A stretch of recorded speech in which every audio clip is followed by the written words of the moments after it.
and a new trial for Bill Cosby. Shame on you, Bill Cosby! This woman, Andrea Constand, could help send him to prison for the rest of his life. She said that her speech was impaired. She said her legs felt wobbly. Constand says Cosby drugged and assaulted her, and she's not alone. He drugged me, he raped me. He was naked, I was clothed, I was raped. Tonight, 2 exclusive interviews. I was always a big Bill Cosby fan. Cosby's attorney from his first sexual assault trial. Do you believe that Bill Cosby drugged and assaulted women for decades? I don't, because he swears to me he didn't. And a member of the Constand family. I remember Andrea telling me that she had met Bill Cosby. I just thought, wow, that's so lucky. Was it good luck turned bad? The case against Cosby. Breaking news. Hollywood movie producer Harvey Weinstein is apologizing after a New York Times report detailed numerous allegations of sexual harassment. More and more women are coming forward.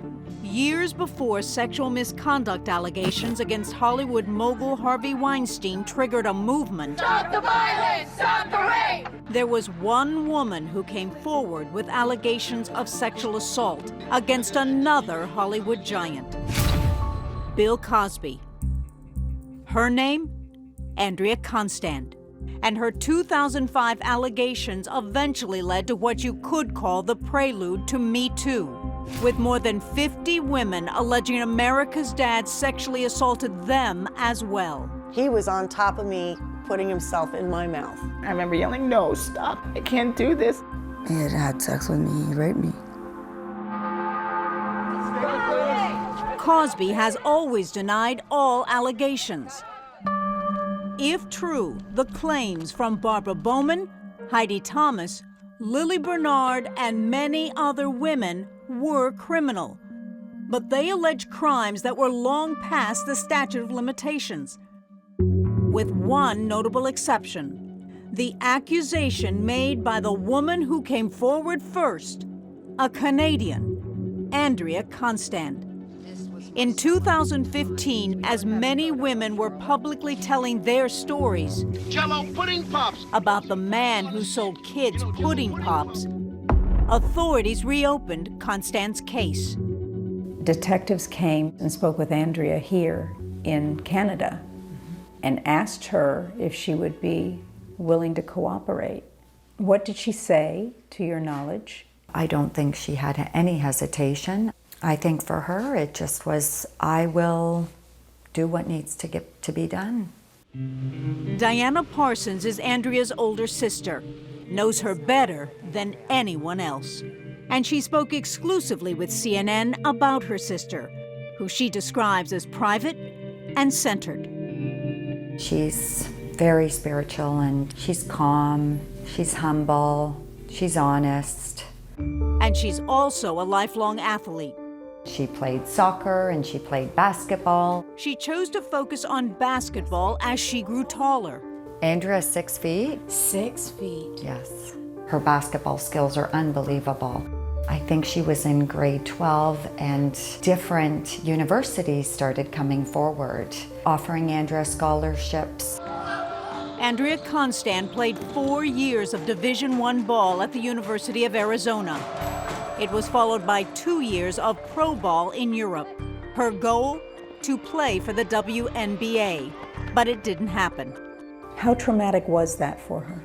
I think it was something, yes, she really did want, but that path did not work out for her, and she moved along to the next path. In 2001, she decided it was time to make a career off the courts. So she accepted an administration job with the women's basketball team at Philadelphia's Temple University, a path that led her to the very center of Bill Cosby's world. He grew up in the projects of Philadelphia, and he was revered in Philadelphia. Revered for becoming the first black actor to have a leading role in a television show. For creating children's shows like Fat Albert, which mixed life lessons with laughs. And if you're not careful, you may learn something before it's done. and he was revered for his role as Dr. Heathcliff Huxtable, the wise and wisecracking father of five on the mega-hit sitcom of the 1980s, The Cosby Show. My office. What do you do? I'm a doctor for women. What do you do with them? A program that at its height of popularity was watched by 30 million people each week. The show gave him a large, loyal following and the persona of America's dad. You were dealing drugs to each other. A role which he continued to play after the show was over. Our children are learning to disrespect the female. Preaching morals and advice to low-income Black Americans. We've got to respect her. Urging them to better themselves through education and behave. I wouldn't do that if I were you. He did more than lecture, becoming a vocal, visible supporter of historically Black colleges and universities. We're not going to cut slack because of your color. You're strong people. But when it came to colleges, Temple, his alma mater, held a special place in his heart. Temple was huge for him. He was a big backer of Temple sports. He eventually, when he became Bill Cosby, became a member of the board. He gave a lot of money to Temple. And that's where Cosby met Andrea Constand, following a Temple women's basketball game in 2002. I remember Andrea telling me that she had met Bill Cosby. We watched The Cosby Show as kids and I loved the show, so I just thought, wow, that's so lucky. Did she ever talk about that Bill Cosby seemed to have a particular interest in her and her career?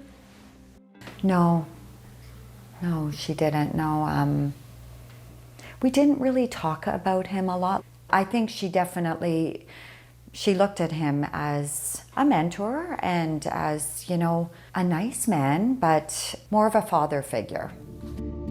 By early 2004, Constand had decided basketball management wasn't for her, and she was considering her next career move.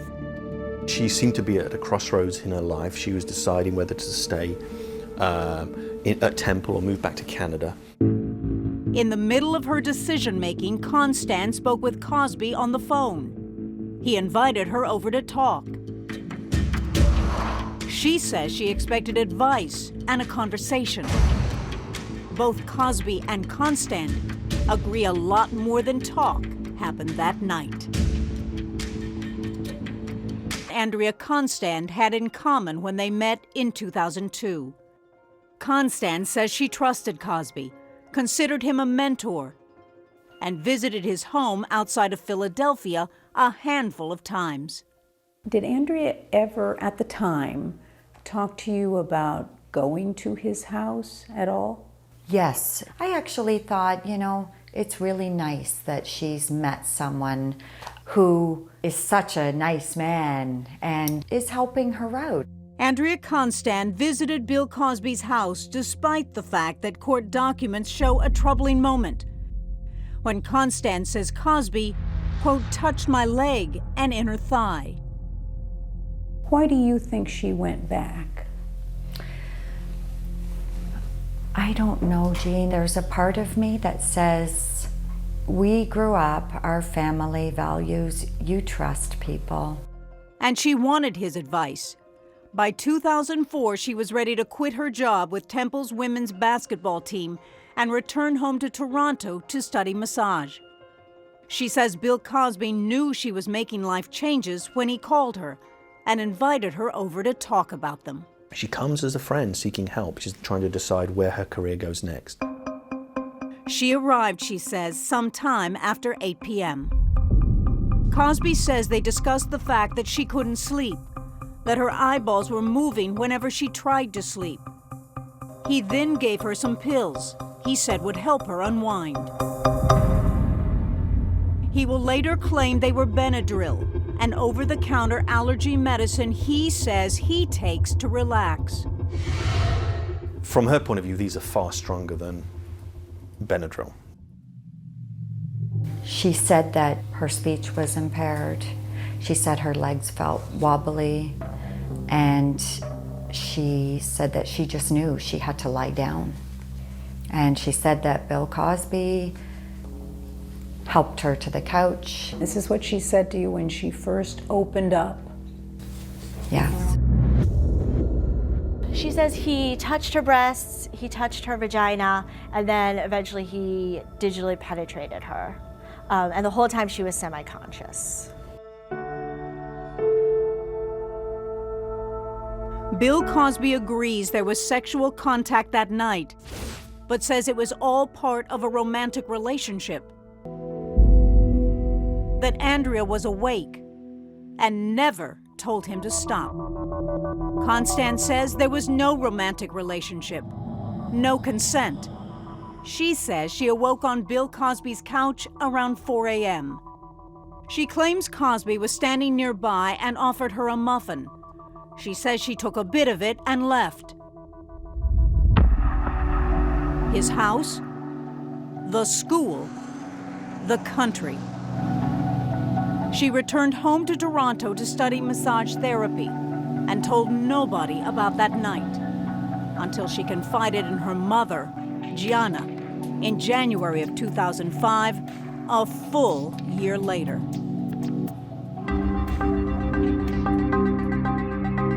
How did you find out? My mom phoned me, and she just said, you know what, Diana, something happened with Andrea and Bill Cosby. And I said, okay, we'll have to talk about it later. I was at work and I was shocked. So was Constance's mother, Gianna, who supported her daughter, Andrea, while she did something nobody had done before her: file a report against Bill Cosby and follow it through. The woman said that she was touched inappropriately. Any forensic evidence that might have existed on Constance or in Cosby's home would likely be gone. And less than a month after the criminal investigation started, the district attorney ended it, issuing a press release saying there was, quote, insufficient, credible, and admissible evidence to prosecute Bill Cosby. And I became enraged. Enraged because Barbara Bowman says what happened to Constance happened to her in the mid-'80s when she was an 18-year-old aspiring actress, and Bill Cosby was her mentor. Come on up to Colorado's favorite ski resort. She says he invited her to his New York brownstone to practice and have dinner. I'm sipping on my wine, and we finished dinner, and I just sort of got this haze and then blank. And came to, in the bathroom, throwing up in the toilet. And he's right here, and the robe is, it's tied, but it's open. And the boxer shorts are open. And his penis is out. And it was very clear to me that my body was not in the same shape it was in when I got there. She tried to get help, but says nobody would listen, not even an attorney. He didn't believe me, and I was like, come on, are you kidding me? That's Bill Cosby you're talking about, and laughed me out of the office. For 20 years, there was little Barbara Bowman could do. Then, she heard about Andrea Constance. In 2005, the former basketball player filed a case in civil court after the DA refused to press criminal charges against Cosby. I said, I will do whatever it takes to let people know that that woman is telling the truth. When I finally got in touch with her attorney and said, my name is Barbara Bowman, and it happened to me too. And she told me, you're not the only one. I was the third. There were 2 others before me. Then I found out there were 10 more. Team Cosby has always strongly denied all allegations. But Andrea Constand's attorneys were determined the women be heard, petitioning the court to allow all 13 to tell their stories at trial. All of us were willing to testify. But the women never took the stand. The case never went to trial. Cosby sat for a deposition, but settled with Constand in the summer of 2006. The deposition is sealed. There's some sort of financial agreement. And that was pretty much the end of the story. For a decade. Until a male comic got up on a stage in Philadelphia and told what was supposed to be a joke. Bill Cosby has the smuggest old black man public persona that I hate. In October 2014. Yeah, it was rape women, Bill Cosby, so kind of brings it down a couple notches. There was a Philadelphia magazine blogger in the audience. He videotapes it, he puts it online, and then it immediately goes viral. People were Googling it. Retweeting it and sharing it. And then Barbara Bowman stepped back into the middle of it all, writing an op-ed that questioned why it took a man to shine a light on accusations she'd been making for years. It opened the floodgates. He's known as America's dad, now accused of multiple sex assaults. Skirts undone, underwear torn. He was naked, I was clothed. Another woman has come forward saying that Bill Cosby sexually assaulted her. And he opened his fly and he forced me to perform oral sex. Cosby was on top of me, kissing me forcefully. And he started taking my pants down. I said, "What are you doing? Stop." And he started having sex with me. The stories just keep coming. He hurt me in the most wicked, horrible way. Cosby has refused to talk about the allegations. At the time the women were making them, his lawyers issued this statement. These brand new claims about alleged decades-old events are becoming increasingly ridiculous, and it is completely illogical that so many people have said nothing, done nothing, and made no reports to law enforcement or asserted civil claims. Cosby's attorneys have denied all the allegations. That's what they're hired to do. Even if you don't believe to the letter of what every woman is saying, really do you believe that there's absolutely nothing that this man has done? With all of these stories, so similar. Among the similarities, he must have put something in my drink. Claims of tainted drinks. He brought me a glass of white wine, just sip on it. They said, I've made you your favorite drink. And mentoring relationships that turn manipulative. Like those alleged by Barbara Bowman, Andrea Constand, and an artist named Lily Bernard. I trusted him. Completely trusted him. I told you I gotta come. She was a young actress. Yeah, hello? When Cosby took notice. And then he began mentoring me. Bernard says what felt normal at first was actually manipulative. He asked me to tell him everything about myself. She says she told him she had been physically abused as a child. I did not know that he was just trying to find my vulnerabilities so he could exploit them. I just thought he cared so much about me. Bernard says Cosby raped her in Atlantic City in the summer of 1990. She claims he gave her a beverage and she passed out shortly afterwards. I'm already going in and out of consciousness, but I open my eyes, the room is spinning, everything's dizzy. I see Bill Cosby's face here, I see his brown chest over here. I was lying on my back and he was on top of me, you know, but it just, there was a shaft inside of my vagina pushing. Afterwards, reeling and traumatized, she says she chose to block it out. And I made a conscious decision right there. This didn't happen. I totally blocked it out. And I know this is hard for people to understand, you know, unless you're a trauma survivor. Bernard says Cosby raped her a second time in Las Vegas. Action. Where he had promised her a meeting with producers for his hit series, A Different World. When she arrived, she says there were no producers, but there were beverages. He said, I got you your sparkling apple cider. He says, drink up, Bernard, drink up. She says she passed out. When he was raping me and I was telling him to stop, no, stop, please, and I was screaming. I remember he put his hand on my mouth. Then he was yelling at me, shut up, Bernard, shut up, shut up, shut up. And then he took the pillow and he started pushing it against my face. That was a moment that I thought I was going to die of suffocation. This time, she says she couldn't block out what happened. So she says she did something else. I made a decision to never be alone in a room with him again. But that didn't.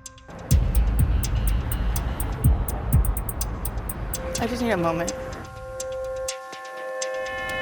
This is Bill Cosby's brownstone, the place Lily Bernard says she realized Cosby was a premeditated rapist.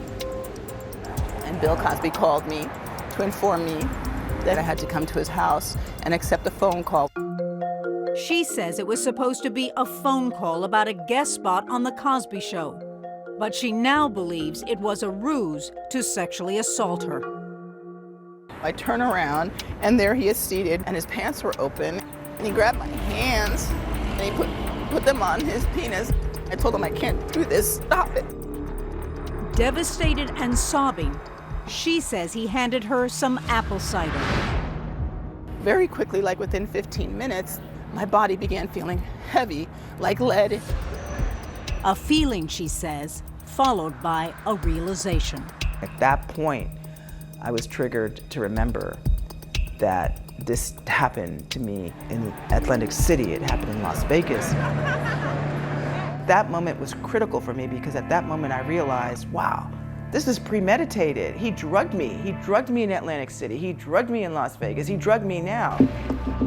I began yelling at him. I started saying, I'm going to go to the police. Then he was telling me that the minute that I go to the police, that he's going to go to the police station after me and file a police report against me for false accusation and defamation. Despite her condition, I staggered up the stairs. I began walking that way. Bernard says she managed to hail a cab home and buzzed her boyfriend, now husband. I said, I need help, come down now. She says they went up the steps and decided together they had no choice but to stay quiet. He had made it very clear that he was going to blacklist me, that he was going to tell people that I was a slut and a whore and a no good talent. If somebody said to you out there, it was consensual. That's baloney. And there are people who back up what she says. Deborah Gregory was a friend Bernard says she confided in back in 1992. I never heard anyone in my life say these words to me. She said, he drugged and raped me. So that's something you don't forget. I remember really emphatically wanting to go to the police and her emphatically not wanting me to go. Nancy Brown was Bernard's agent at the time. And a few weeks after the alleged incident, Brown called Bernard with some stunning news. Bernard had booked The Cosby Show. When the contractions reach 8 minutes apart, that's when you call me. Now, what did I just say? Call you every 8 minutes. The episode aired in January of 1992. Thank you. Cosby's team has declined to comment on any of Bernard's claims. Breaking news, a stunning admission from Bill Cosby. Admitting under oath he gave drugs to at least one woman before having sex with her. In July of 2015, Bernard got a bit of validation from an unexpected place. A newly available transcript of Cosby's decade-old deposition in the Andrea Constand civil case. A news organization had asked a federal judge to unseal the document, and a ruling led to its release. In the 2005 deposition, Constand's attorney asked Cosby about another woman's claim that he gave her Quaaludes in Las Vegas. Quote, when you got the Quaaludes, was it in your mind that you were going to use the Quaaludes for young women that you wanted to have sex with? Yes, Cosby answered. Some people have looked at that as a kind of smoking gun. There are the drugs he procured for sex. My first thought is that that was an admission. It's not that simple. Cosby's lawyers quickly objected, and Cosby claimed he misunderstood the question. Woman, he corrected, not women. Referring, he insisted, to the woman he met in Las Vegas, who he says consented to taking the powerful sedative. Mr. Cosby, anything to The say? deposition was a bomb, and it set off another. Mr. Cosby, anything you want to say? We are here to announce today charges that have just been filed against William Henry Cosby. December 30th, 2015, just weeks before the 12-year statute of limitations was set to expire in the Andrea Constand case, the case prosecutors declined to pursue in 2005, America's dad, Bill Cosby, was arraigned on 3 felony counts of aggravated indecent assault against Constand. What was new? 2 things had changed. The great wave of complaints by other women, many more than they'd been aware of a decade earlier. And 2, the deposition. The deposition is very key because it's his own words. Mr. Cosby, anything to say? What happened that day? I got a call from the district attorney indicating that they wanted him to surrender. Attorney Brian McMonigal was representing Bill Cosby in this case. He spoke exclusively with CNN last spring. We had to, within the span of a couple of hours, get Mr. Cosby up, get him to Philadelphia, and then get him to a district justice. How did you decide to actually accept the case? Because this was a drug-facilitated sexual assault case. Did you pause at all? I never pause when I have the opportunity to defend someone like him who maintains his innocence, who from the beginning has assured me that I'll be able to represent him and do so with dignity. Up next. So you believe they had a romantic relationship? I don't think there's any doubt about that. Andrea was actually about 16 years old when she told us that she was gay.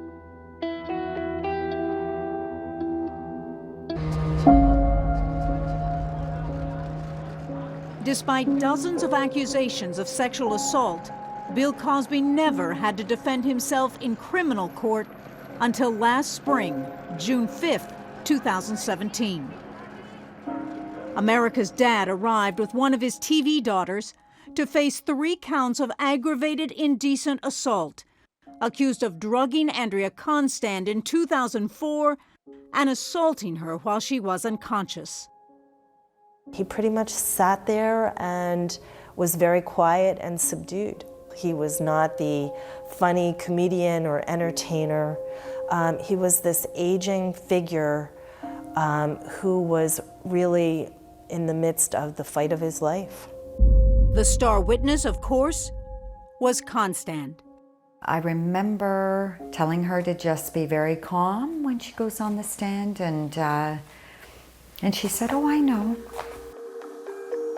Constand appeared calm during 2 days of testimony about what she says happened in January of 2004 after she arrived at Bill Cosby's home outside Philadelphia. Andrea says that he offered her 3 blue pills that he said would help her to relax. I said, "What are they? Are they natural? Are they herbal?" And he nodded yes with his head, she told the court. He said, "Put them down. They're your friends. They'll take the edge off," she testified. What was it like for you to sit in the courtroom and watch Andrea testify?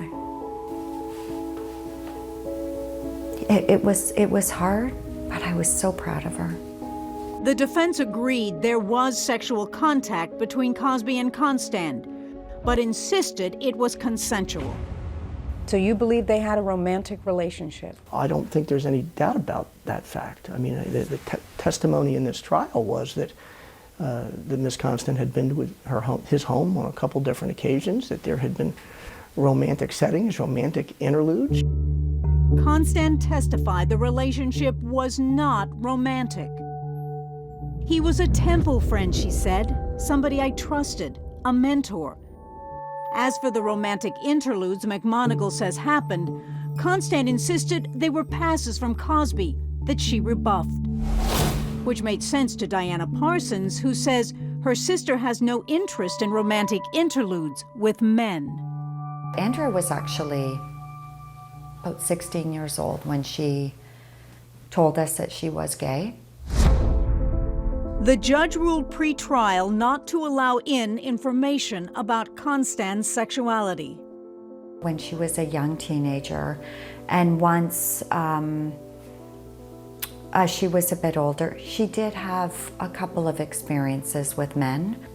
I wonder sometimes if maybe it was her trying to sort of make sure that, like, okay, that's it, I'm definitely gay.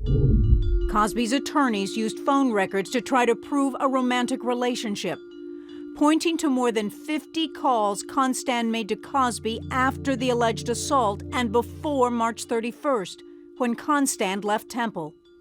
I found it to be the game changer.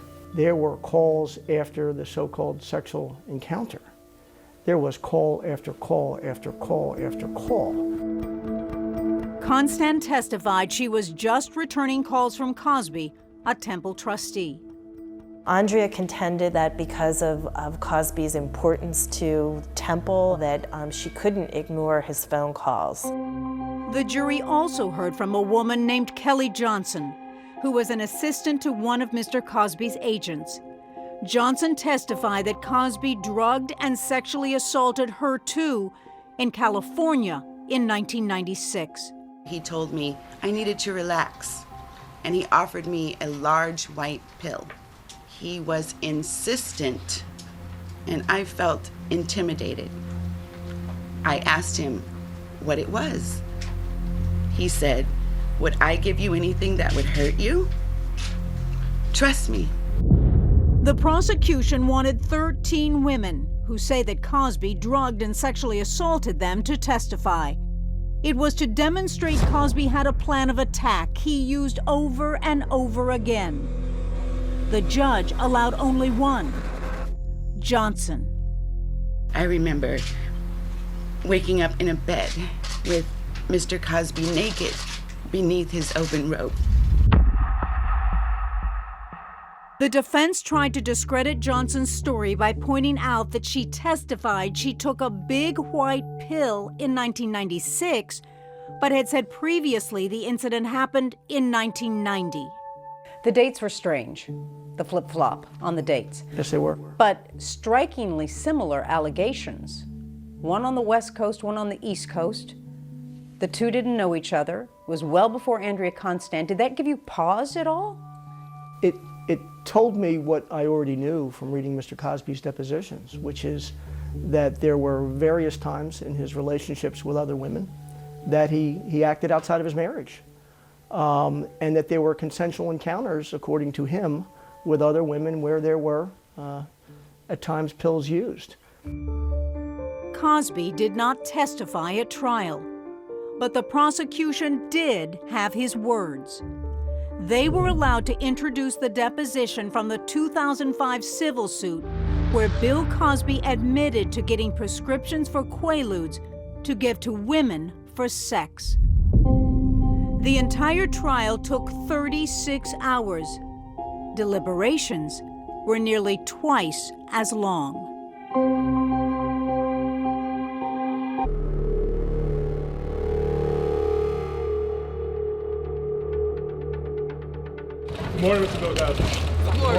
For 6 days, 12 jurors and 6 alternates listened to lawyers lay out and refute the case against Bill Cosby.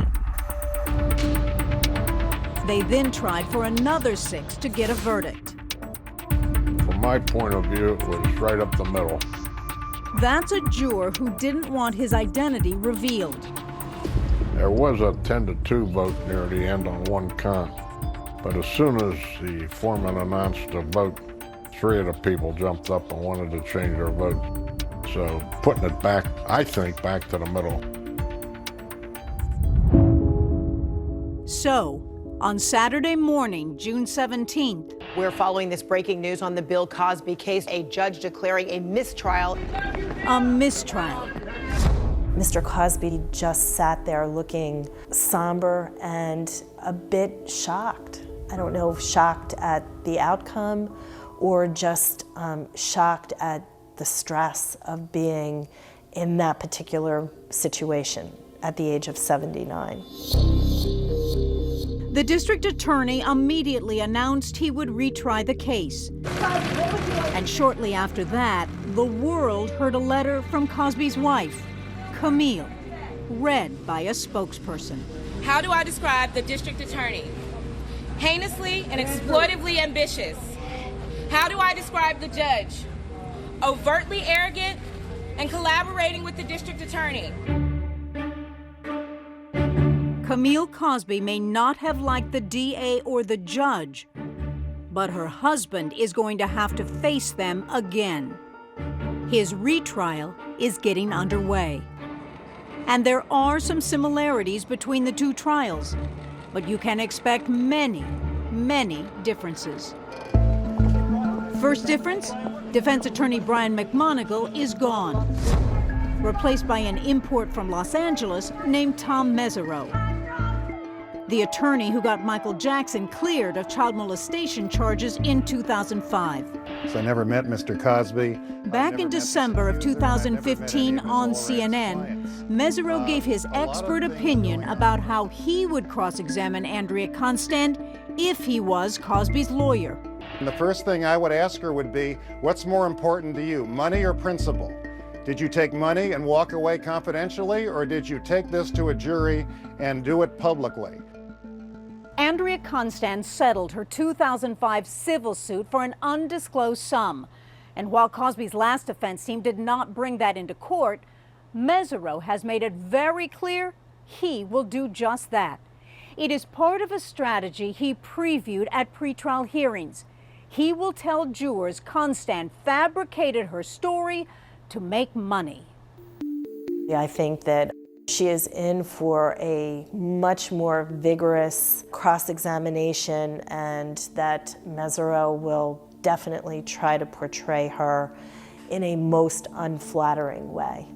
As part of that plan, he wants to call a woman named Marguerite Jackson as a witness. She is a Temple employee who claims sometime between 2002 and 2006, Constand says she could make up a story about a celebrity drugging and assaulting her. Jackson says Constand told her, quote, "I could say it happened, file charges, and get money." Mr. Cosby, what do you have to say? She wasn't allowed to testify the first time around. The prosecution, too, is asking to do some things differently this second time. Last time, the Commonwealth requested 13 Cosby accusers be allowed to take the stand. The judge allowed 1. This time, they requested 19 women. The judge ruled 5 may take the stand. We don't know his reasoning, but a recent Pennsylvania Supreme Court decision seems to allow for the doctrine of chances. The idea is the more accusations with strikingly similar details, the less likely the defendant's behavior is unintentional. It is all based on probability. Another difference? It's been only 8 months since the last Cosby trial, but it's a different world. The atmosphere has shifted. It's not a very favorable time to be defending yourself against accusations of sexual assault. Favorable time or not, Bill Cosby's fate will be decided by another jury. Do you want to see Bill Cosby convicted? Of course, yes, I do. And you want him to go to prison? Yes, I want him to go to prison, absolutely. Absolutely. However this second trial ends, Cosby's legacy has already been changed forever. What will his legacy be? It depends who you ask. In my mind, he's the greatest comedian of all time. In my mind, he's someone who climbed from nothing to the top of the world. And yet when he got there, he reminded himself that he had to drop the ladder down and let other people climb up it. What should the legacy of Bill Cosby be? Oh, wow, complicated. I looked up to him because he's brilliant. He's hysterically funny. He finds what is real and he finds the humor in it. He uses that same intelligence as a predator. So what is his legacy? For me, he is a brilliant predator. That's how I will remember him. I don't know how other people will.